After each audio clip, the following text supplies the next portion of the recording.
Bagaimana caranya menata hati agar kita tetap bersyukur meski rezeki pas-pasan? Sudah berapa tahun rezeki pas-pasan itu? 15 tahun, alhamdulillah tuh. 15 tahun hidup. 15 tahun hidup. Walau hanya pas-pasan. Apa lagi? Bukankah rezeki itu memang untuk membuat kita hidup? Toh kita sudah hidup dengan rezeki itu. Jangan mata kita menatap kepada orang yang lebih daripada kita. Coba biasakan mata kita menatap orang yang lebih kurang daripada kita.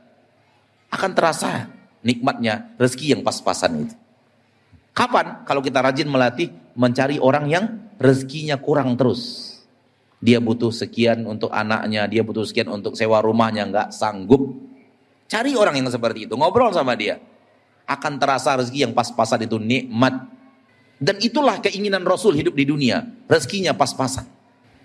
Anda percaya tidak percaya, Anda sudah seperti Rasul, rezekinya pas-pasan. Namun Rasul ridho, Anda tidak ridho. Rasul menjadi targetnya hidup pas-pasan. Rasulullah SAW berdoa kepada Allah, Allahumma ja'al rizki kafafa. Ya Allah, jadikan rezekiku pas-pasan saja. Sehingga ketika Rasul menerima lebih, Rasul infakkan, tabungkan untuk akhirat. Yang ia pakai hanya pas-pasan untuk hidupnya saja. Ia dan istri dan anak-anaknya. Namun kalau mata kita selalu melihat orang yang lebih banyak dapat harta dari kita, maka seberapapun rezeki yang Allah berikan kepada Anda, tetap Anda tidak akan pandai bersyukur. Antum kira orang yang penghasilannya sebulan 50 juta, kalau tidak pandai bersyukur, dia sudah merasa hidupnya kaya? Enggak. Di Pekanbaru ada orang penghasilannya 1 bulan 1 miliar, kemarin cari hutangan. Bisa Anda pikirkan coba? Coba pikirkan. Kalau tidak pandai bersyukur 1 bulan 1 miliar pun gak cukup.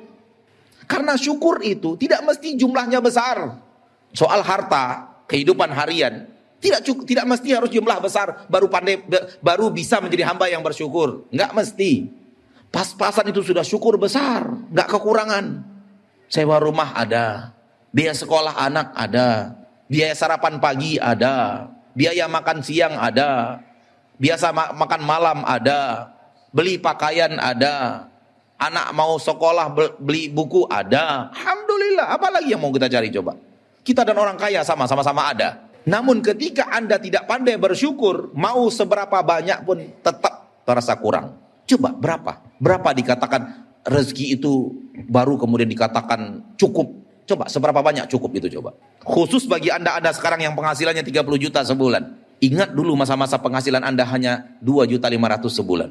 Anda menghayal, kalau seandainya penghasilan saya 30 juta sebulan, saya akan merasa hidup kaya raya. Sekarang sudah 30 juta sebulan. Mana rasa kaya raya itu? Hilang. Pindah lagi kepada yang 60 juta. Hal yang sama ketika nanti Anda sampai di penghasilan 60 juta sebulan, pindah ke 150 juta. Yang 60 juta tetap tidak akan merasa.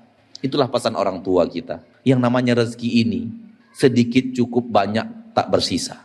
Kalau pandai menggunakannya ya begitu. Sedikit ya cukup. Dulu gaji kita 2,5 juta cukup. Sekarang 30 juta nggak bersisa. Harusnya kan sisa banyak loh. 2,5 juta, 3 juta, sisa 27,5 juta. Banyak loh sisanya. Kok sekarang nggak sisa juga? Itulah dunia. Begitulah Allah mentakdirkan.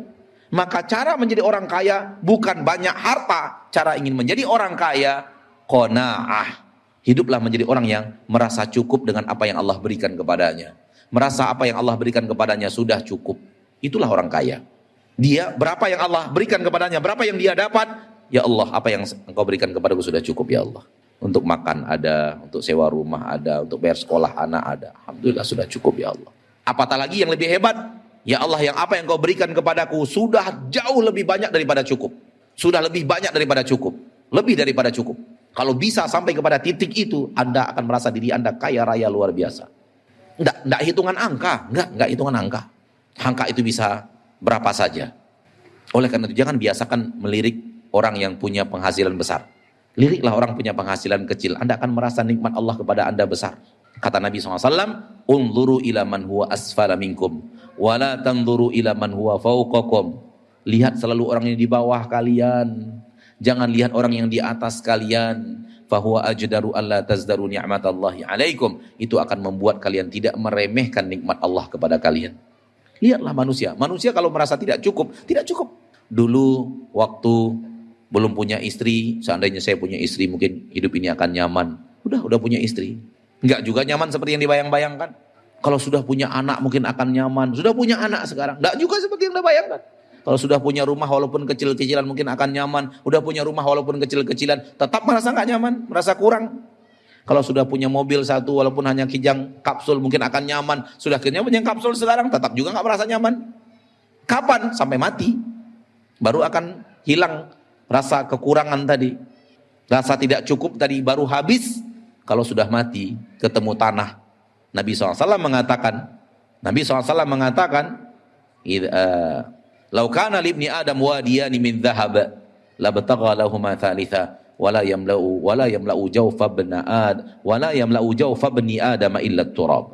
Sekiranya Bani Adam itu orang yang tidak pandai bersyukur ya, yang Rasul selalu merasa kurang seperti itu, kalau dia punya dua lembah emas, dia tetap akan merasa kurang. Dia akan mencari lembah yang ketiga, lembah emas yang ketiga.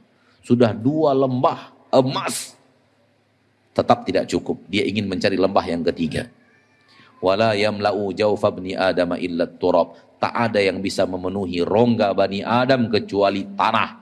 Saya kenal seseorang kawan di Jakarta. Kata kawan ini, saya kenal seseorang punya satu kamar itu lemari isinya surat tanah semua. Satu kamar, lemari disusun satu kamar, isi lemari itu surat tanah semuanya. Tentu apa surat tanah itu? Nggak tahu saya. Tapi tetap tidak merasa puas. Maka ingin hidup itu nyaman, hidup itu sifat qanaah, sifat merasa cukup dengan apa yang Allah berikan kepada kita. Wallahu ta'ala alam.